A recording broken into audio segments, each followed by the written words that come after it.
either. There seems to be a lot of people that are still in the illusion that the future is going to be anything like the past. I don't believe that at all. I don't think there's any reason to believe that. You're seeing changes in prices of commodities and fuel and gold that are unprecedented. There's a paradigm shift going on.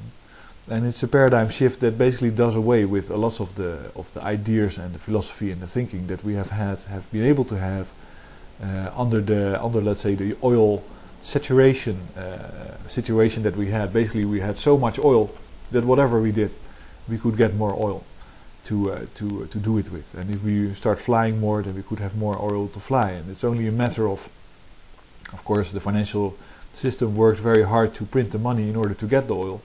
But as long as we had that stuff, we were fine, and this whole model could work. It actually never worked. What you need for things to work is people that work. And of course, if lots of people are doing more or less idle jobs, service jobs, and are now getting fired because the model is crumbling, you know that for a long time the model actually didn't work. The only real, if you think about it for a second, the only real model that works is the one that's sustainable. Duh, that's quite obvious. It's the model where you don't have to cut down forests, where you don't have to take anything from natural resources. That's the model that works, because that will work forever. And if it's dependent on oil, it's not working actually. It's using. It's not generating. It is using power. It's not even sustaining itself. It's simply consuming. And I think it's funny because you see there's a couple of people that are stuck in their own philosophy and that basically cannot move outside it, because that would immediately end their whole exercise. It's like if you studied game theory, you probably don't know that there's lots of people that have talked about it and said, well, the problem with game theory is that you remain inside the game, that you stick to the rules and that you move within them, and that's actually not a realistic way of doing things. There's a new type of game theory which is based on quantum mechanics, where every step, every action that you take actually changes lots of probabilities in the whole network, and might even simply change the whole network, the whole structure. And just to be very concrete, it's like Bernanke is the master of the dollar pyramid scheme. He's not going to try to destroy it. He can't. If he does, he can just go home right away. He can just get up from his desk and say, well, what we really have to do, I cannot do. So I have to go home now and close the Federal Reserve, and that's it. So he only has options within his own pyramid scheme, which is try to feed the bank as much money as they can to keep them alive, because you want to keep controlling the availability of money in society, and you want to keep money from being liberated or freely available without any debt pressure. Because if you release the debt pressure, then the banks become unnecessary, because why would you go to a bank if you have freely circulating money amongst your community or within your companies?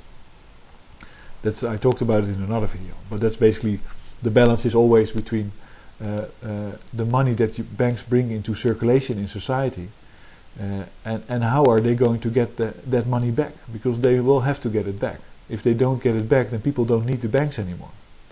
Let's say if you write out a loan of $100,000 and it's in circulation, and then you go bankrupt, then that $100,000 is available for economical exchanges and for buying stuff and for doing business. But there's no bank that has any claim on that anymore. So that's Bernanke's. He has to game. He has to protect the bank, try to keep them alive.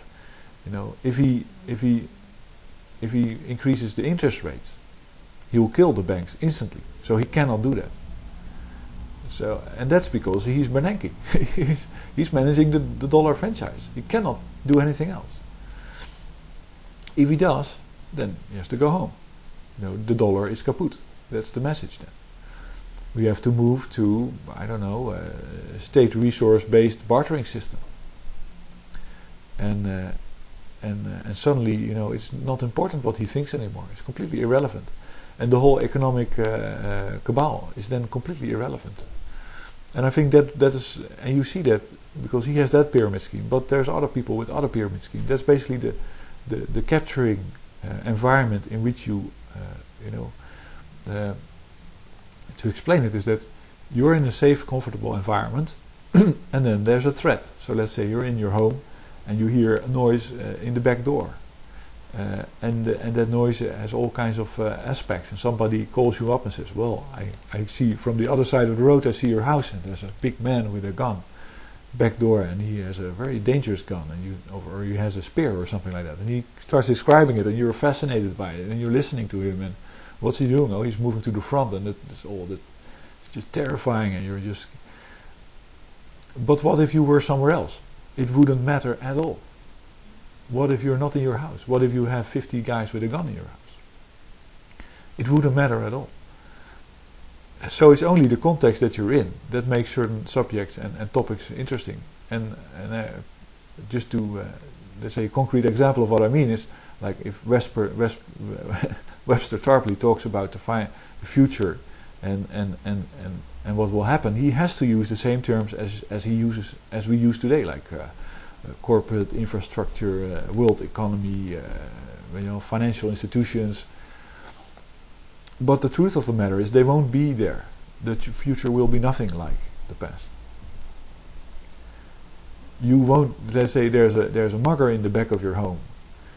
You have to leave through the front door and look around, see how your house explodes, and find a new place to live. That's the reality of the situation. And you can stay in your house and be talking about the mugger and the dangers and whatever resources you have in your house, and then it will explode and you will have nothing, and you will be gone with it.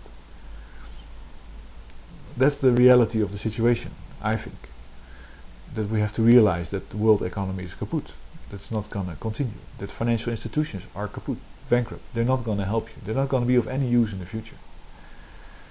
The only thing that's of use if you know how to produce something, if you know how to make something, if you can survive locally, because the fuels will become unaffordable. There will be no logistics. There will be no raw materials coming from outside your state if you don't have it. You have to basically mine it yourself and make it work for yourself. And the sooner you realize that, the better, I think. So yeah, I really started to make this video because I recognized a certain type of religious incantation going on, especially with Webster Tarpley, where he uses words and ideas and concepts that talk about the house that you were in before the mugger showed up, where you had a very cozy life, and as if those things will come back, but they won't, because the house is exploding. It's being destroyed, and these are lies. These are unrealistic things to say. And that's why I make a comment about it. But thanks for listening, and I hope you buy some gold. Thanks.